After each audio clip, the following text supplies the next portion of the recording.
دوستو، آج کی یہ کہانی ایک بادشاہ اور ایک عقل مند وزیر کی ہے۔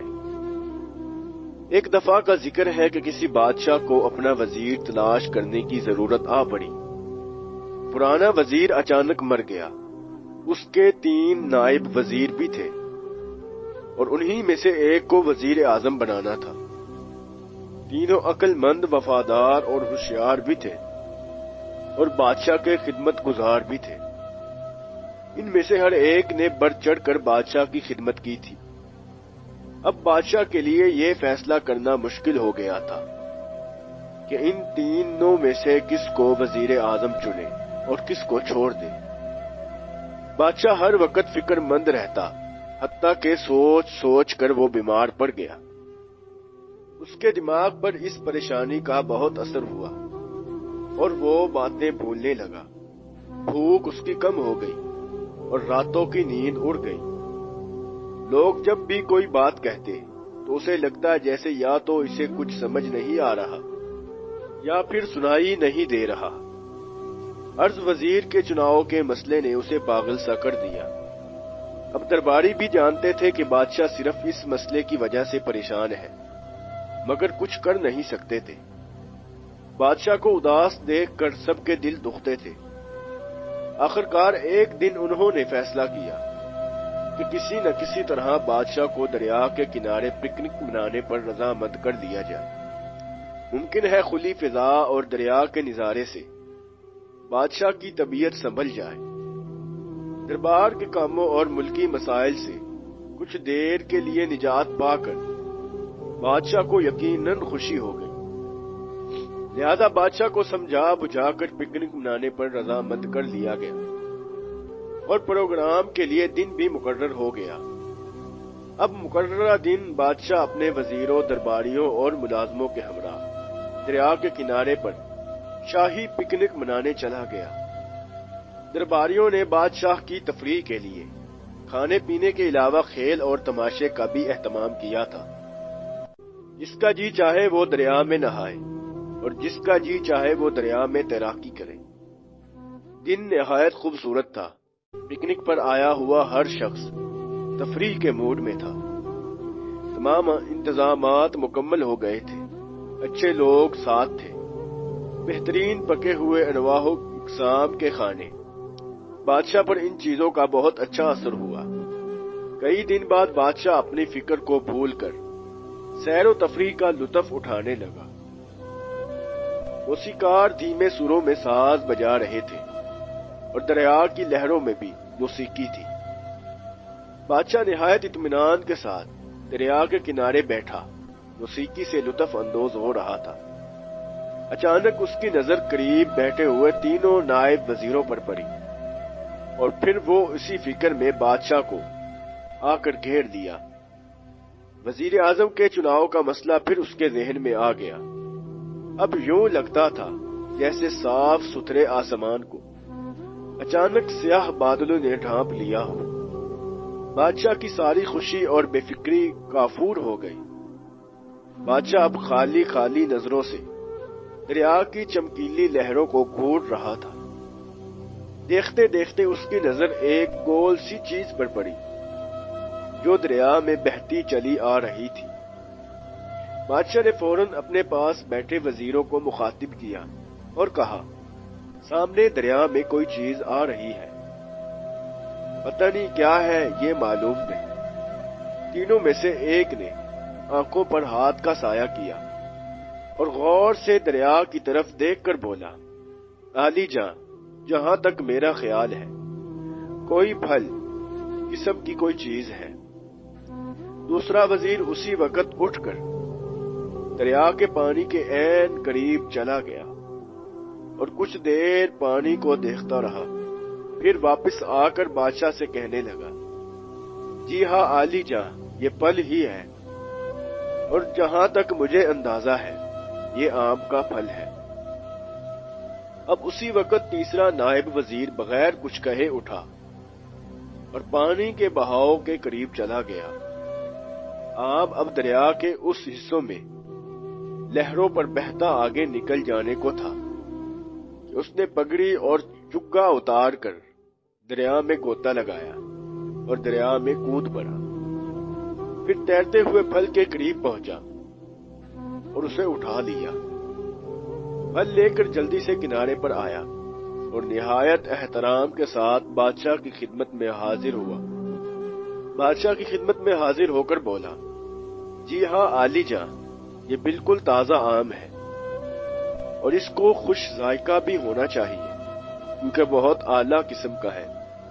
اب یہ کہہ کر تیسرے نائب وزیر نے آم بادشاہ کے ہاتھ میں دے دیا۔ بادشاہ وزیر کی جرت کو دیکھ کر بے حد خوش ہوا اور اسے یوں لگا کہ اس کے ذہن پر چھایا ہوا بادل ایک دم چھٹ گیا ہے اور یہی وہی شخص ہے جس کو وہ اپنا وزیر بنا سکتا ہے۔ ایسا آدمی جو اس کی خوشنودی کے لیے ہر وقت تیار رہے اور پھرتی سے کام کرے، وہی وزیر اعظم بننے کا حقدار ہے۔ مجھے وزیر کے عہدے کے لیے ایسا ہی آدمی چاہیے، میں نے فیصلہ کر لیا ہے، بادشاہ نے دل ہی دل میں کہا۔ اور پھر اس شام بادشاہ نے دربار لگایا اور تمام درباریوں کو طلب کر کے کہا، میں آج ایک ضروری اعلان کرنے جا رہا ہوں۔ سب درباری حیرت سے ایک دوسرے کا منہ تکنے لگے۔ پکنک کا بادشاہ کی طبیعت پر ایسا اچھا اثر پڑے گا انہیں یقین نہیں آتا تھا۔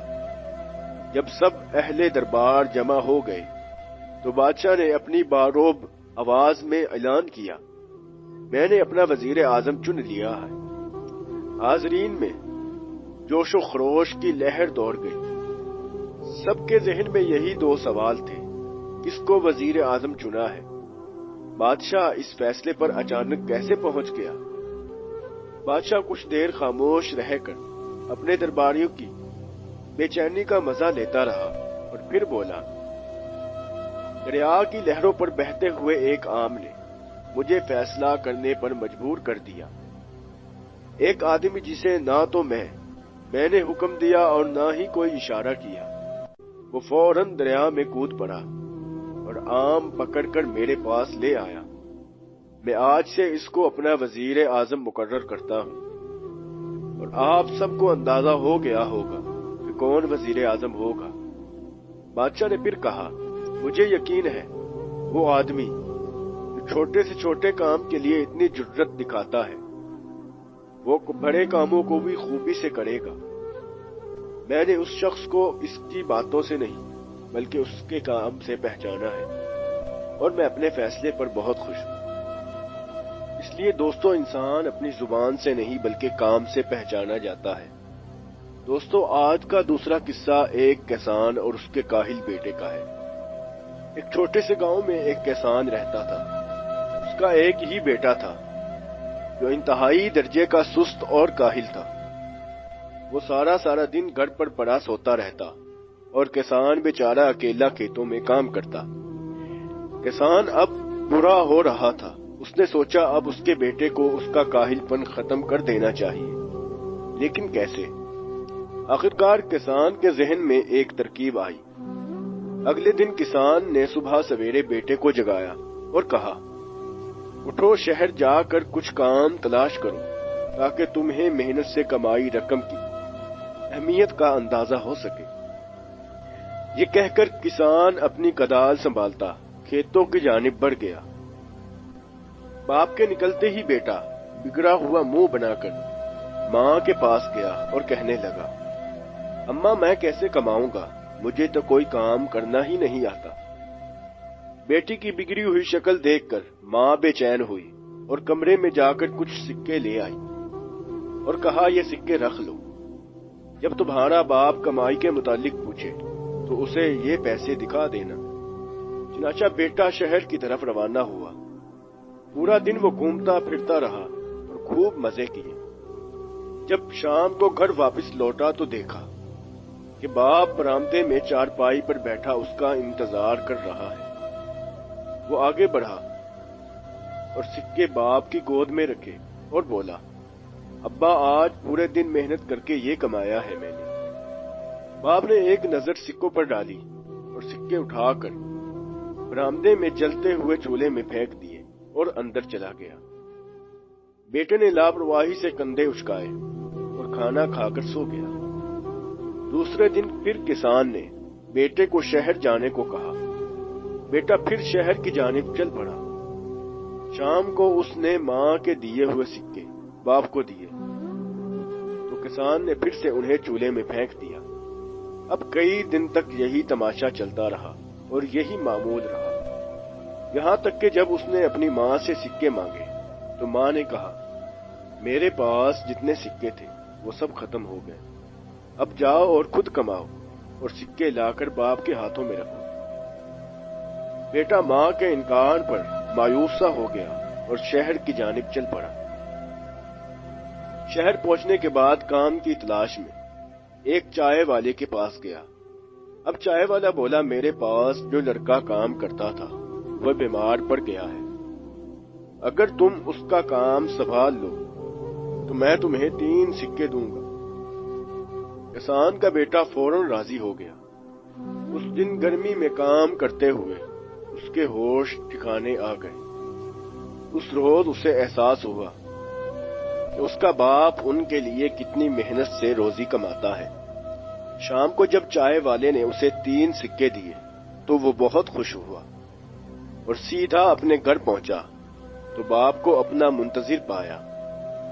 بیٹے نے جلدی سے جیب سے سکے نکال کر باپ کے ہاتھ پر رکھے اور فخر سے کہا، ابا آج میں نے محنت سے 3 سکے کمائے ہیں۔ کسان نے پھر سے سکے اٹھا کر چولہے میں پھینک دیے۔ اب بیٹا تڑپ اٹھا اور صدمے سے بولا، ابا جان، میں نے پورے دن کی محنت سے یہ سکے کمائے ہیں اور آپ نے انہیں چولہے میں پھینک دیا ہے۔